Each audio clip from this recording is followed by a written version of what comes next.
The headliners. The headliners.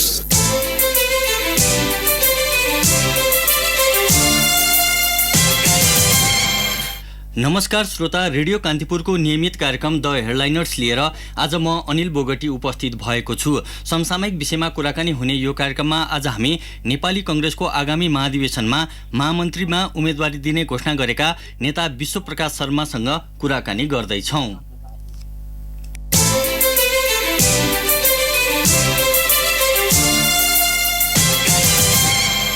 श्रोता, कार्यक्रमका हाम्रा अतिथिसँग तपाईको कुनै जिज्ञासा भए हामीलाई 5441 मा टिपाउनुहोला। कृपया कार्यक्रमका दौरानमा उठेका प्रश्न नराख्न आज पनि म तपाईहरुलाई अनुरोध गर्दछु। आजका हाम्रा अतिथि नेपाली कंग्रेसका नेता विश्वप्रकाश शर्मा यतिखेर हामीसँग टेलिफोन सम्पर्कमा हुनुहुन्छ। शर्माजी, यहाँलाई कार्यक्रममा स्वागत छ। धन्यवाद, नमस्कार। तपाईले केही दिन अगाडि महामन्त्रीमा उठ्ने घोषणासँगै ल्याउनु भएको अवधारणा पत्रको औचित्य केका लागि हो? अनिलजी, नेपाली कांग्रेस पार्टीको 14औं महाधिवेशन हुन लाग्दैछ। 14औं महाधिवेशन हुँदै गर्दाखेरि सामान्यतया पार्टीहरूको के चर्चा परिचर्चा बढी जान्छ भने अब को सभापति बन्नुहुन्छ, महामन्त्री या सदस्य भनेर हरेक राजनीतिक दलको हामी कहाँ पनि त्यो भइरहेकै छ।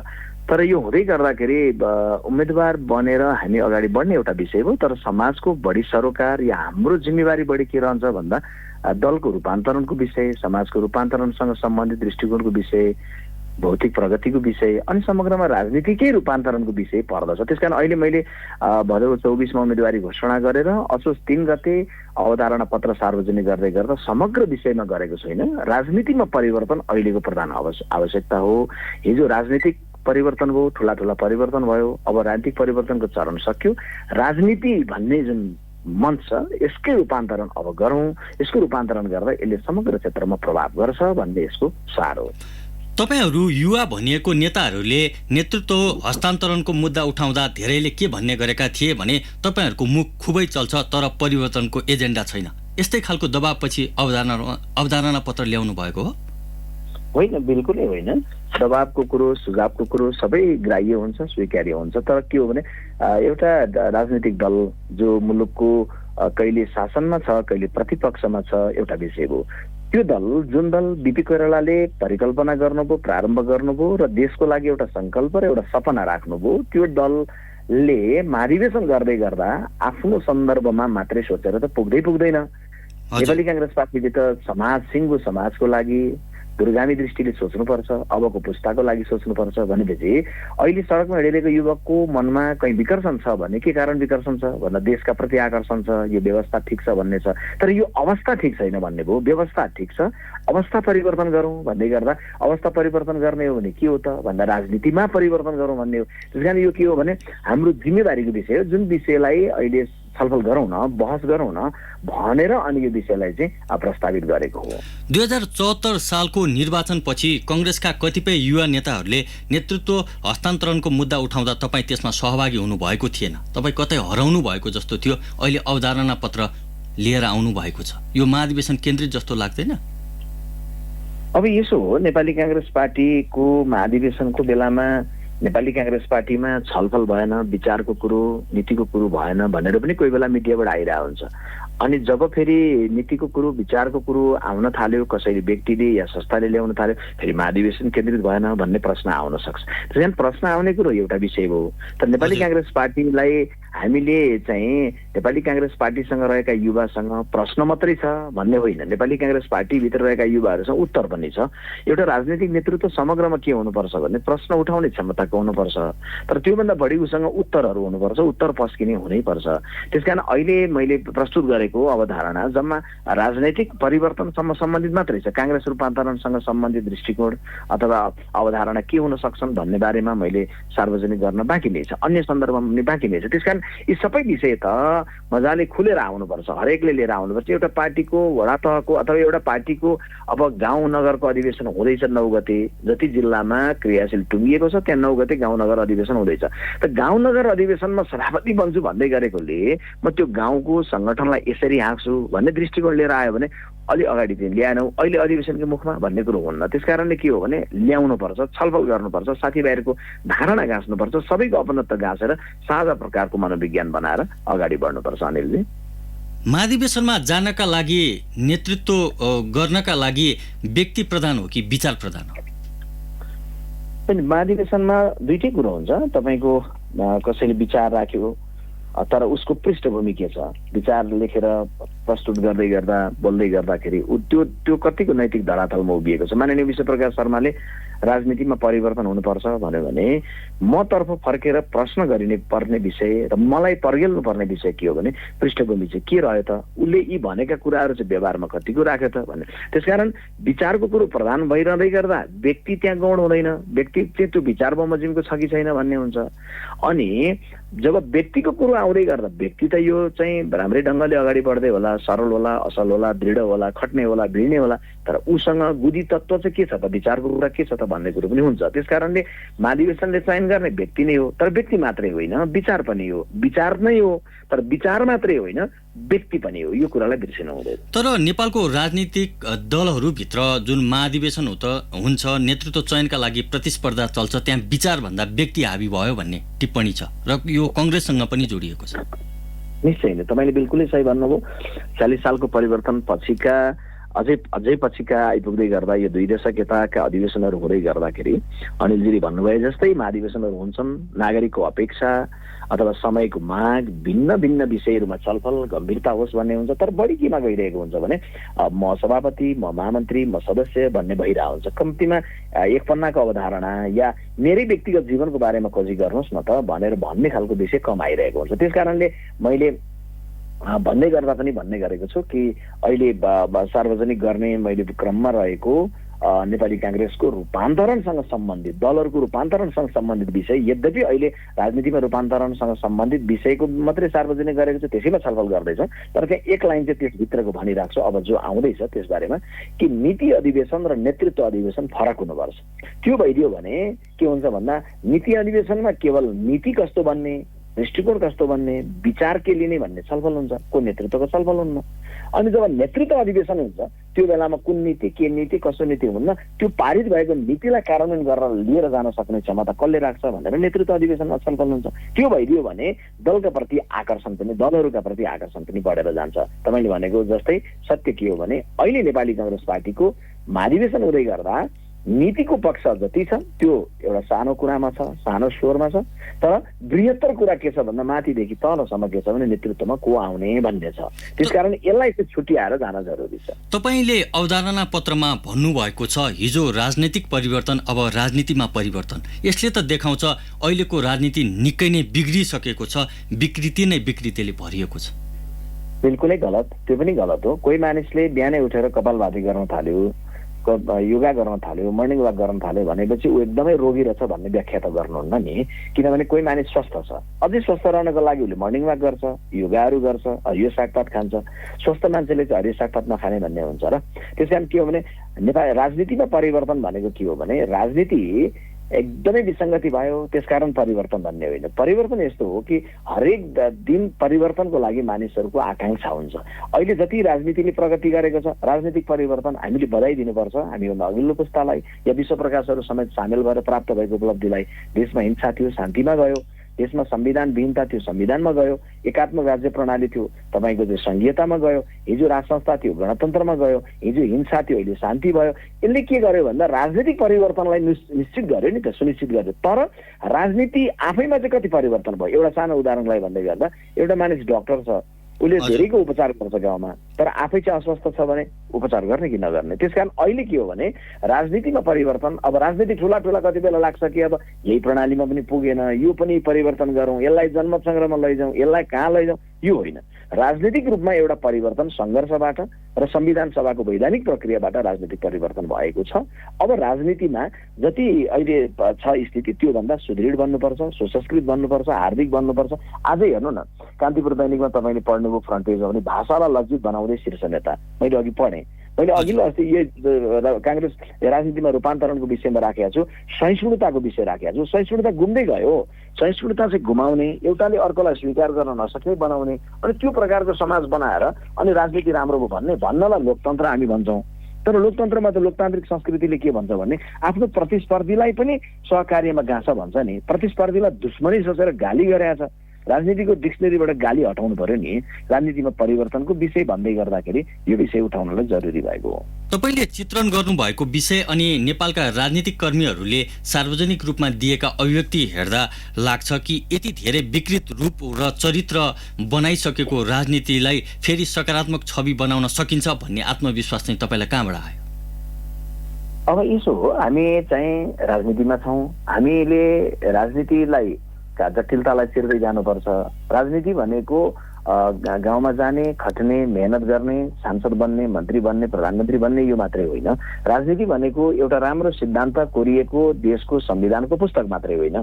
संविधानको पुस्तक अनि नागरिकले गर्ने प्रतिस्पर्धा, यसको बीचमा के आउँछ भने सहिष्णुता भन्ने आउँछ।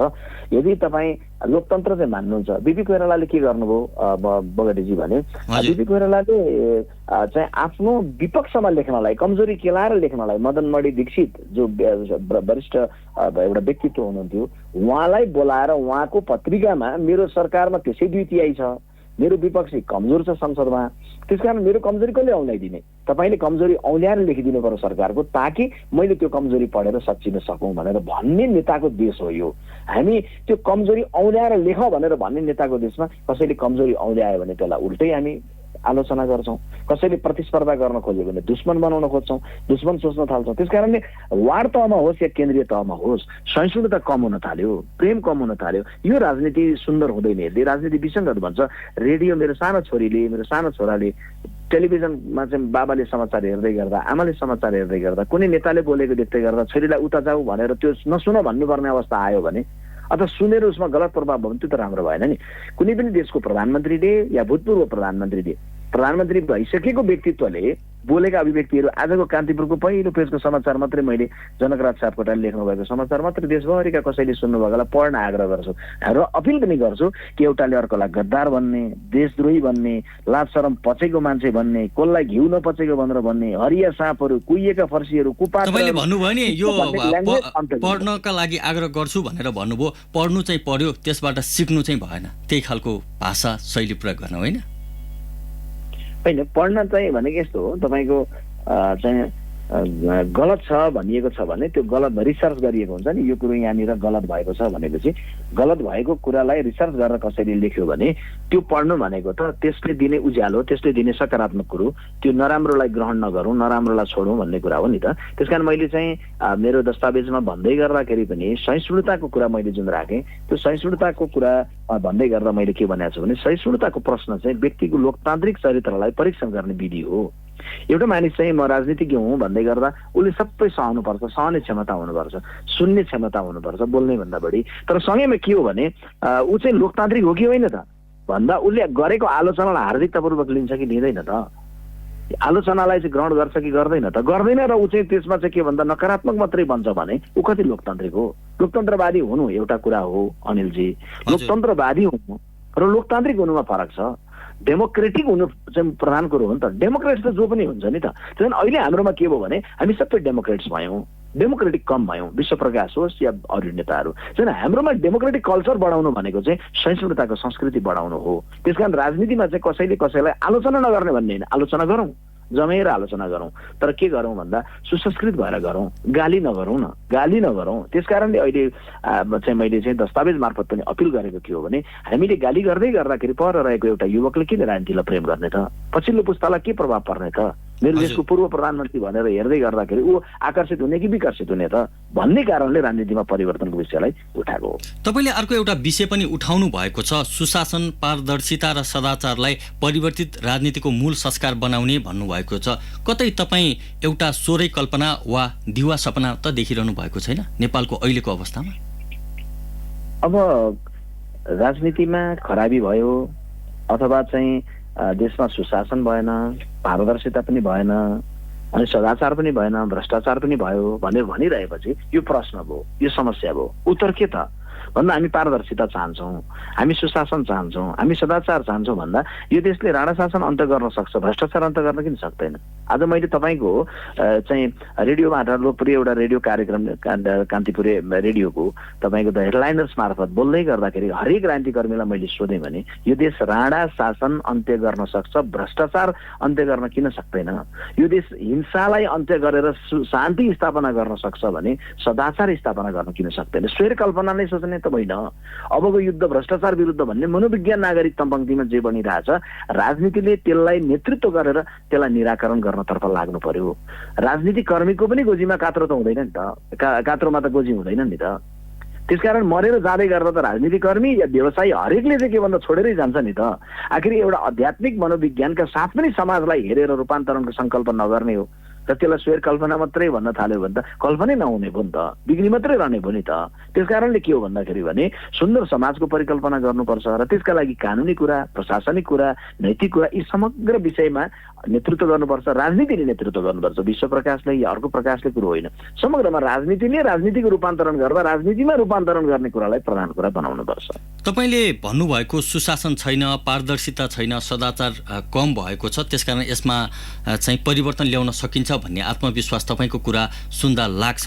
तर अहिलेको सबैभन्दा पेचिलो प्रश्न के हो भन्ने लाग्छ तपाईँलाई भनेर मैले सोध्न खोजेँ कि हाम्रो शासकीय प्रणालीमा समस्या हो कि नेतृत्वको कार्यशैलीमा समस्या हो? बिल्कुलै शासकीय प्रणालीमा समस्या होइन। कति बेला चाहिँ के लाग्छ भने जस्तो मैले त्यहाँ पनि भनेको छु कि व्यतिथिबाट निराश भएको युवकलाई लाग्न सक्छ कि यो व्यवस्था ठिक भएन, तर के हो भने उसको निराशामा लाग्यो भनेर उसलाई के झकझकाउन बिर्सिनुहुन्न भने यो व्यवस्था चाहिँ तिमी आफै सडकमा गएर लिएर आएको है, हजारौं लाखौं जनता सडकमा गएर लिएर आएको है। अनि त्यसको विधि र प्रक्रिया के हो भन्दा संविधान सभामा फेरि सडकको जुलुस मात्रै होइन, तपाईँको कसैले जनमत सङ्ग्रह कसैले के भन्दै गरेर के पनि नबिर्सौँ भने सडकमा गएको नागरिक फेरि ब्यालेट बक्सको अघिल्तिर मतदान गरेर मतपत्र मार्फतबाट उसले संविधान सभा बनाएर त्यो संविधान सभाले वैधानिक प्रक्रियाबाट बनाएको संविधान हो नि त। त्यसैले यो शासकीय प्रणाली हामी एउटा प्रणालीमा जान्छौँ अनिलजी, अनि 2-4 वर्ष अभ्यास गर्छौँ, होइन बेठिक भयो, अनि अर्कोमा जान्छौँ अनि बेठिक भयो। यो देश प्रयोगशाला होइन, यो देश एउटा तपाईँको वैदिक भूमि हो, एउटा तपोभूमि हो, एउटा यो शान्तिको भूमि हो। यसमा रहेका नागरिक हरेक नागरिक देश राम्रो बन्न चाहन्छन्, व्यवस्था ठिक छ, अवस्था परिवर्तन गरौँ। त्यसैले मैले के भनेको छु भने शासकीय प्रणालीको बहसलाई अब शासन संस्कार पद्धतितर्फ लैजाउँ न। जस्तो एकपटक राष्ट्रपति भए, 2 पटक प्रधानमन्त्री भए, 3 पटक मन्त्री भए, 4 पटक सांसद भए, 1 2 3 4 भनेर मैले प्रस्ताव गरेको छु। त्यसो गरौँ न। त्यति भएर चाहिँ के हुन्छ भने हरेक मान्छे एउटा निश्चित समयसम्म राजनीतिमा रहन्छ, जिम्मेवारीमा रहन्छ, बिदा हुँदै जान्छ, सुन्दर बन्दै जान्छ, स्वस्थ बन्दै जान्छ, राजनीति स्वस्थ बन्दै जान्छ समाज। तर हामी त्यो विषय नयाँ खालको त्यो खालको छलफलमा जाँदैनौँ। हामी के गर्छौँ भने यति उमेर पुगेकाले छोडिदिउँ, राम्रो भइहाल्छ, अथवा यो व्यवस्थै ठिक छैन अर्कोमा जाउँ। कसैलाई बन्दुक बोकेर यो व्यवस्था ढालेर ल्याउनु मन छ, कसैलाई जनमत सङ्ग्रह भनेर जान भन्ने मन छ, तर सुधार गर्ने, रूपान्तरण गर्ने भन्ने सानो विषय जस्तो लाग्ला, तर त्यो गम्भीर विषयमा गाम्भीर्यता राख्न चाहिँ कम जाँगर छ।